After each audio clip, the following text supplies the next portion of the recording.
నమ్మదగిన సమాచారం మేరకు ఇక్కడ ఒక ఇంటర్సెప్షన్ జరిగింది.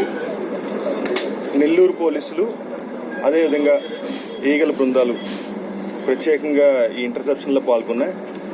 చాలా చాకచక్యంగా వాళ్ళు ఈ ఇంటర్సెప్షన్ చేశారు. కానీ ఎవరైతే ఈ కేసులో ఎక్యూజ్డ్ ఉన్నారో, నేరస్తులు ఉన్నారో, ఆ నేరస్తుడు చాలా ఫెరోషియస్గా అతను వాహనం వెనక్కి తీయడం, దానిలో ఒక ఈగల్ కానిస్టేబుల్ కూడా గాయపడడం జరిగింది. అదేవిధంగా నెల్లూరు పోలీసుల్లోని వాళ్ళ ఇన్స్పెక్టర్ గారు, వాళ్ళ సిబ్బంది అందరూ కూడా చాలా చాకచక్యంగా వ్యవహరించారు. దానివల్ల ప్రత్యేకంగా అతన్ని చేసి పట్టుకున్నారు. మొత్తం అతను ఇక్కడ ఒక ప్రాంతంలో వెహికల్ కూడా వదిలేశాడు. తర్వాత అతను పట్టుకోవడం జరిగింది. ఈగల్ కానిస్టేబుల్ కూడా ప్రస్తుతం సేఫ్గా ఉన్నారు. ఆయన హాస్పిటల్లోని చికిత్స పొందుతున్నారు. ప్రత్యేకంగా రాష్ట్ర వ్యాప్తంగా ఈగల్ కూడా ప్రత్యేకమైన దాడులు కూడా చేస్తున్నాయి. ఇప్పటి వరకు సుమారుగా 23,000 కేజీల గంజాయిని మేము సీజ్ చేయడం జరిగింది. అదేవిధంగా జిల్లా పోలీసు సహకారంతో కొన్ని ఇంపాక్ట్ ఆపరేషన్స్ కూడా మేము ప్రారంభించాం. దాంట్లో ముఖ్యంగా ఆపరేషన్ గరుడ అని చెప్పేసి ఓపీఆర్ అబ్యూస్ జరగకుండా మెడికల్ షాప్స్ వాడి మీద దాడులు చేయడం. అదేవిధంగా operation eagle trains, Orissa based trains మీద కూడా మేము ప్రత్యేకంగా దృష్టి పెట్టాం. ఇప్పటి వరకు చాలా కార్యక్రమాలు జరుగుతున్నాయి.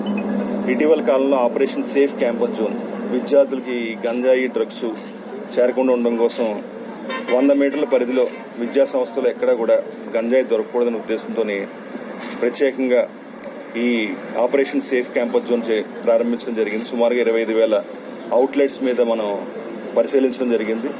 చాలా చోట్ల పొగాకు, సిగరెట్ ఉత్పత్తులను కూడా దాడులు చేసాం. అదేవిధంగా ఈగల్ రాష్ట్ర వ్యాప్తంగా కూడా మనం ఈ సోర్స్ ఏదైతే ఉందో ఏఎస్ఆర్ జిల్లాలో పూర్తి స్థాయిలో గంజాయి నిర్మూలించడం జరిగింది. ఏఎస్ఆర్ జిల్లా పోలీసులు, జిల్లా యంత్రాంగం, ఆంధ్రప్రదేశ్ ప్రభుత్వం కలిసి అక్కడ డ్రోన్ సర్వేలెన్స్ ఇవన్నీ ఇంప్రూవ్ చేయడం వల్ల, ఆల్టర్నేటివ్ క్రాప్స్ ఇవ్వడం వల్ల అక్కడ గంజాయి కూడా పూర్తిగా తగ్గిపోవడం జరిగింది. ఒరిస్సా నుంచి ఏది వస్తుందో వాటిని కూడా కట్టడి చేయడం కోసం సుమారుగా 81 చెక్ పోస్టులు కూడా పెట్టడం జరిగింది. అదేవిధంగా అన్ని రకాల చర్యలు, డ్రగ్స్ వద్దు బ్రో అనే ఒక పెద్ద క్యాంపెయిన్ చేస్తున్నాం. ఈ డ్రగ్స్ వద్దు బ్రో క్యాంపెయిన్ రాష్ట్రంలో ఉన్న ఈగల్ క్లబ్స్, 60,000 ఈగల్ క్లబ్స్ ఉన్నాయి విద్యా సంస్థల్లో, వాటి ద్వారా విద్యార్థులు తీసుకెళ్తున్నాం. ప్రత్యేకంగా మైగ్రెంట్ వర్కర్స్ సుమారుగా 34 లక్షల మంది ఉన్నారు. దాంట్లో 7 లక్షల మంది ఒరిస్సా నుంచి వచ్చిన వాళ్ళు ఉన్నారు. వాళ్ళకి సంబంధించి కూడా మేము ప్రత్యేకమైన దృష్టి పెట్టాం. కౌన్సిలింగ్లు, అవేర్నెస్ క్యాంపెయిన్స్ కండక్ట్ చేయడం జరుగుతుంది. సుమారుగా ఈ సంవత్సరంలోనే సుమారుగా 8,600 అవేర్నెస్ క్యాంపెయిన్స్ కండక్ట్ చేసాం. భవిష్యత్తులో కూడా ఎక్కడ జరగకుండా ఉండడం కోసం ఆపరేషన్ హాట్స్పాట్స్ ప్రారంభించడం జరిగింది. సుమారుగా రాష్ట్ర వ్యాప్తంగా 850 హాట్స్పాట్స్ని గుర్తించాం. సర్వేలెన్స్ని ఇంప్రూవ్ చేస్తున్నాం. జిల్లా పోలీసులు కూడా ప్రత్యేకంగా వాళ్ళు డ్రోన్ సర్వేలెన్స్, ఎవరైతే ఈ డ్రోన్స్ ఉన్నాయో డిలాబరేటెడ్ బిల్డింగ్స్, ఏదైతే బిల్డింగ్స్ వాడకుండా అవుట్స్కట్స్లో ఉన్నాయో వాటి మీద కూడా ప్రత్యేకంగా నిఘా పెట్టడం జరిగింది. భవిష్యత్తులోని మేము అందరినీ అప్పీల్ చేస్తున్నాం, ఎక్కడైనా సరే గంజాయి అనే పదం మీ ప్రాంతంలో ప్రవేశించుంటే 1972కి కాల్ చేయాల్సిందిగా ప్రత్యేకంగా మేము అప్పీల్ చేస్తున్నాం. అదేవిధంగా ఈరోజు ఇక్కడ జరిగిన ఇంటర్సెప్షన్లో పాల్గొన్న ప్రతి ఒక్కరికి కూడా ఇన్స్పెక్టర్ సాంబశివరావు గారికి, వాళ్ళ టీము, అదేవిధంగా ప్రత్యేకంగా ఎస్పీ గారి ఆధ్వర్యంలో ఈ ఆపరేషన్ జరిగింది. జిల్లా ఎస్పీ గారికి కూడా ప్రత్యేకంగా ఈగల్ తరఫున అభినందనలు తెలుపుతున్నాం. భవిష్యత్తులో కూడా ఇదే ఉత్సాహంతో ఈరోజు చాలా సాహసోపేతంగా వాళ్ళు ఎవరైతే ఈ స్మగ్లర్ ఉన్నారో అతను చాలా ఫెరోషియస్, అంటే ఇంకా మన మీద దాడి చేయాలనే ఉద్దేశంతో అతను పారిపోవడానికి ప్రయత్నించాడు. వెహికల్ కూడా చాలా వేగంగా వెనక్కి తీయడం వల్ల ఈగల్ కానిస్టేబుల్ రోడ్డు మీద, మన హైవే మీద పడడం, ఆ వెనకాల వస్తున్న ఏదైతే లారీ ఉందో అతను సడన్ బ్రేక్ వేయడం వల్ల కూడా అతనికి ప్రమాదం పూర్తిగా తప్పింది. ఇంత సాహసోపేతంగా అతను చేసి పట్టుకున్న జిల్లా పోలీసులు, నెల్లూరు జిల్లా పోలీసులకి ప్రత్యేకంగా అభినందన తెలుపుతున్నాం. ఎస్పీ గారు కూడా చాలా మార్నింగ్ నుంచి ఈ ఆపరేషన్ని క్లోజ్గా ఫాలోఅప్ చేస్తున్నారు.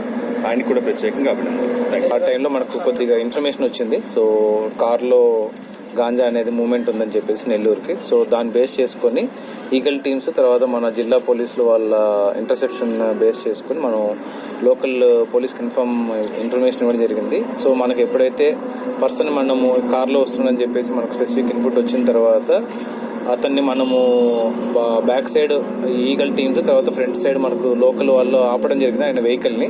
బట్ ఆ క్రమంలోనే అతను కొద్దిగా ఫెరీషియస్గా చేసి బ్యాక్ తీసుకునేటప్పుడు కానిస్టేబుల్ కొద్ది దెబ్బలు చేయలేదు. ఆ టైంలో మనకు సిఐ గారు ఫైర్ చేయడం జరిగింది. సో మనకున్న ఇన్ఫర్మేషన్ ప్రకారం ఇతను ఎవరైతే ఉన్నాడో ఇతని మీద ఆల్రెడీ 4 కేసెస్ ఉన్నాయి. డిఫరెంట్ డిస్ట్రిక్ట్స్లో 4 కేసెస్ ఉన్నాయి. మనకి 22 కేసెస్ గాంజా మనకు యాక్చువల్గా మనకు రికవర్ అయింది. ప్రజెంట్ ఇక్కడ ఎవరు రిసీవరు, తర్వాత అతనికి ఎవరు సప్లై చేశారు అనేది మనకు ఇన్వెస్టిగేషన్ జరుగుతూ ఉంది. సో ముందు కూడా మీడియా వాళ్ళకి మా రిక్వెస్ట్ ఏంటంటే గాంజాకి సంబంధించి గవర్నమెంట్ చాలా ఎక్కువ అవేర్నెస్ ప్రోగ్రామ్స్ ఇవన్నీ కండక్ట్ చేస్తూ ఉంది. ఈగల్ కూడా చాలా మనకేంటంటే మన కాలేజెస్లో, స్కూల్స్లో కూడా మన ఈగల్ క్లబ్స్ అనేవి కూడా మనం ఓపెన్ చేయడం జరిగింది. ప్రతిరోజు మన అవేర్నెస్ ప్రోగ్రామ్స్ అనేవి కండక్ట్ చేస్తున్నాం. మీకు ఏదైనా ఇన్ఫర్మేషన్ ఉన్నా కూడా మాకు ఇచ్చినా కూడా మేము దాని తగ్గట్టుగా యాక్షన్ తీసుకొని సో ఎవరైతే మనకు కన్జ్యూమర్స్ ఉన్నారో తర్వాత సప్లైర్స్ వీళ్ళందరి మీద మనం దృష్టి పెడతాం. Thank you. సో అదేవిధంగా మనకి ఇంకొక 2 అంశాలు ఉన్నాయి. మనకి ఎన్డీపీఎస్ చట్టంలో చాప్టర్ 5A ఉంది. ఎవరైతే ఈ స్మగ్లర్స్ ఉన్నారో వాళ్ళ ఆస్తులు కూడా సీజ్ చేసే అవకాశం పోలీసులకు ఉంది. ఇప్పటి వరకు సుమారుగా 12 కోట్ల రూపాయలు విలువ చేసే ఆస్తులు సీజ్ చేయడం జరిగింది.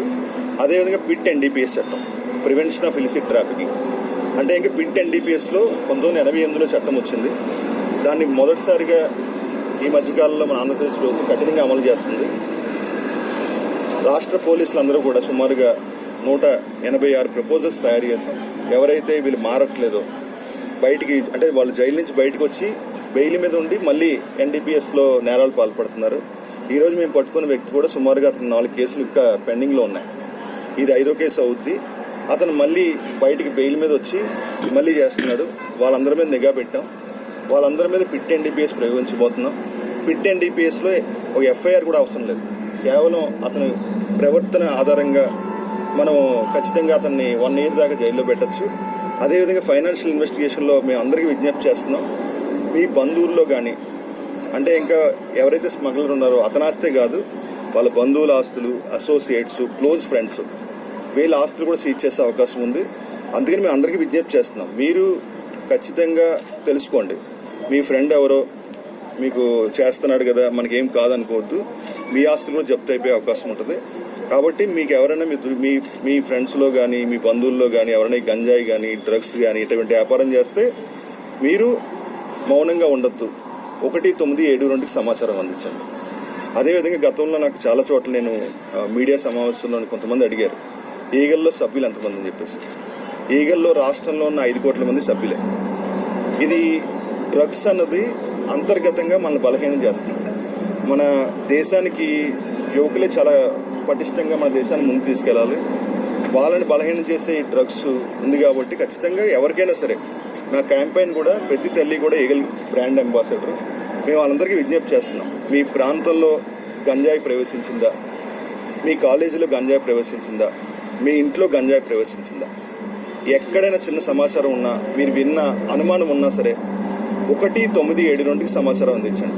మా కీ క్యాంపెయిన్స్, చాలా క్యాంపెయిన్స్ చేస్తున్నాం అన్ని చోట్ల కూడా. దయచేసి ప్రజలందరూ కూడా అవేర్నెస్ ఉండండి. మీకున్న రోజులో ఒక 2 నిమిషాలు మీరు సమాజంలో జరుగుతున్న ఈ నష్టాలు, ఏమైతే ఈ డ్రగ్స్ వల్ల వచ్చే నష్టాలు ఉన్నాయో వాటి గురించి తెలుసుకోండి. 1972కి సమాచారం అందించండి.